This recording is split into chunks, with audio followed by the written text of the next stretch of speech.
Hello, fellow TIs.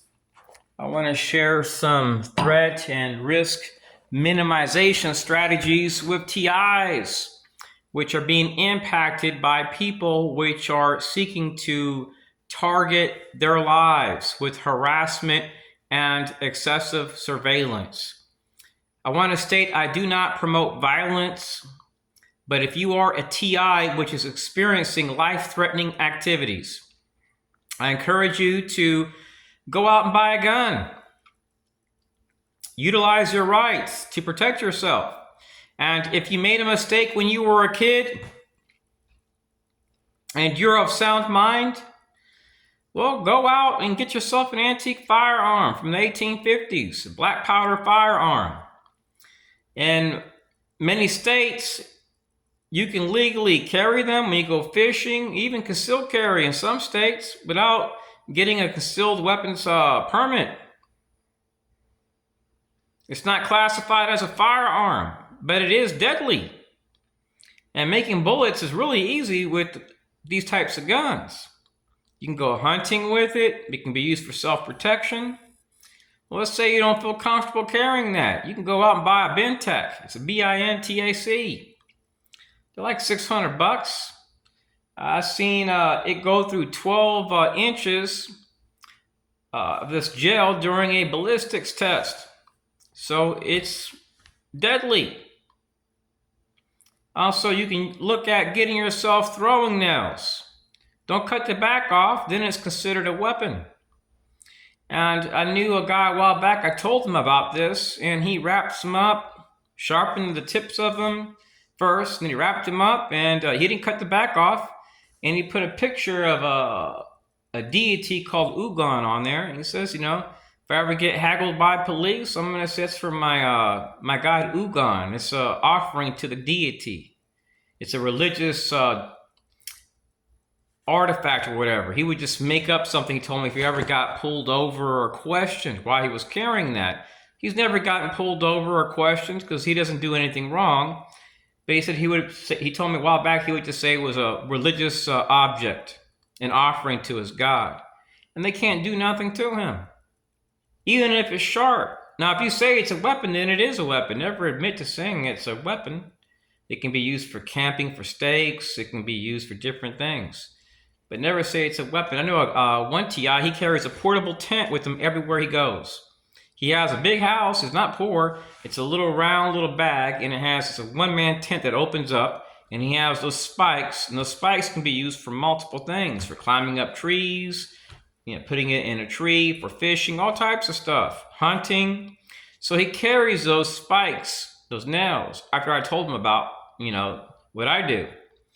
And it's not considered a deadly weapon because it's only considered a deadly weapon if you're using it to commit an illegal act. You're committing a crime.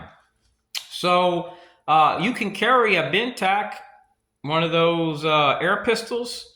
They'll go through 12 inches of ballistic gel, one of those blocks for ballistic testing here in Florida. Even if you've committed a crime in the past when you were younger, you made a mistake, because it's not considered a firearm. So you can actually, here in Florida and other states, you can carry that also. Now, I don't have one, but I remember when I was 16, I had a belt, and the buckle looked really cool. And when you pull on the buckle, it was a knife. You can type it up, buckle knife, belt buckle knife. And that's pretty handy to have. And if you are experiencing harassment where you walk at in places upon arrival, be recording, fellow TIs. Our enemies, they don't give a crap about us. Rule 406 from the Federal Rules of Evidence state that a practice, like a routine practice, I believe, if an organization presents some type of pattern or practice which is unethical, it can be used in a court of law.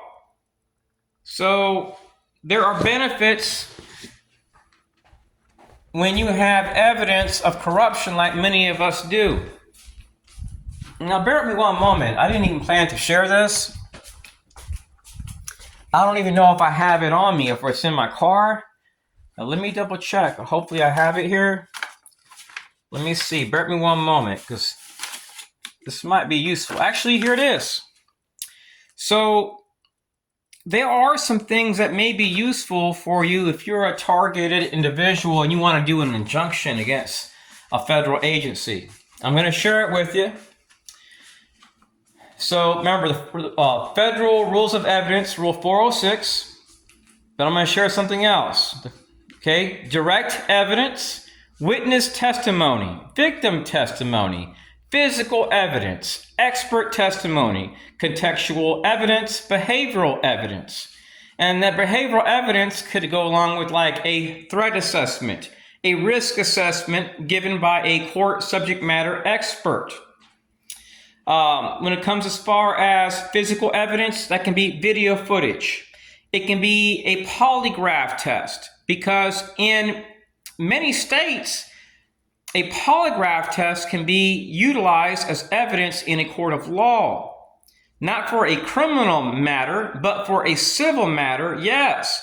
So if you have video evidence, witness statements, letters of support by reputable sources, let's say it's a cop, it's a judge, it's a local prosecutor or some high roller, that may look good on your behalf, like a doctor.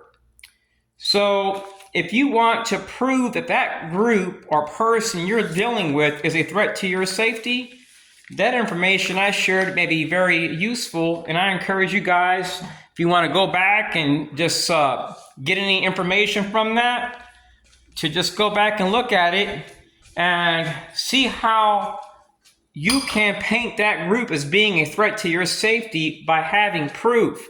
So if you do an injunction, like a temporary restraining order through a federal court, you're going to need stuff like that, because they're not going to give you a permanent restraining order. They're going to give you, you have to go for a temporary one first. And then after a while, then you can get the full one. It's going to be really hard for some UTIs to do that. So I'm going to be praying for you guys that are trying, that are doing stuff like that. I've been threatened so much that I'm not even going to try. I'm just going to look at leaving the country. So I don't hurt these people, fellow TIs. If I was a bad and dangerous person, we would need a graveyard for national security threats and homeland security threats.